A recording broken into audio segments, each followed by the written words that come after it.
Everybody wants great shoulders. Whether you're male or female, a set of well-developed deltoids greatly enhances your physique. So, why is it then that so many people struggle when it comes to shoulder development, despite hitting shoulders at the gym frequently? Today, I'm going to give you 2 tips that if you implement consistently will help change your physique and help develop your shoulders. First, it's important to understand that the shoulder's 3 heads, the anterior, medial, and posterior, all play a role in giving your shoulder region that look that you want. But it's the medial head, the one down the middle, that's mainly responsible for the broad shoulder look that you're after. When done correctly, dumbbell lateral raises is a great exercise to hit and stimulate the medial head.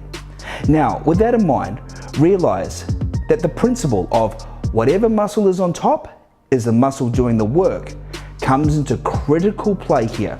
Now, what I mean by this is if you're performing the exercise and effectively keeping your medial head facing up to the ceiling, keeping it on top, chances are that it's the one taking the majority of the workload and in turn receiving the stimulus for growth.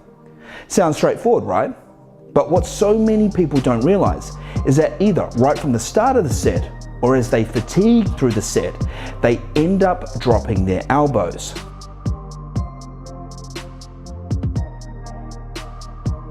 Now, if the elbows drop, your arm will rotate. Your anterior, your front deltoid, will move around to take top position, therefore shifting a good percentage of the load over into the anterior deltoid instead.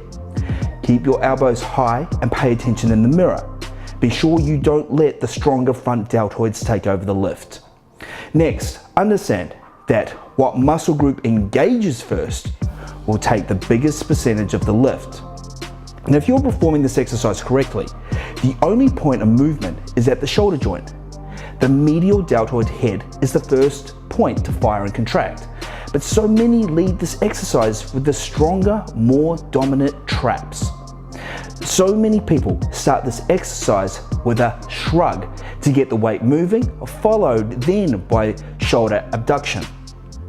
Problem here is because your traps engaged first, before your medial shoulder heads did, your body wants to complete the movement, keeping the biggest percentage of the load in the traps and a minimal amount in the shoulders. Now, it's a great way to build traps, not so great for building those shoulders. So instead, be sure that when you start each rep, that you actually picture your shoulder joint being pushed down to the floor, which in turn starts the shoulder engagement and starts the lift. Keep the traps out of your lift and keep your elbows high. Do those 2 things effectively and consistently, and your shoulders will have no choice but to respond with growth. I'm Tyrone, and I'll see you in the next one.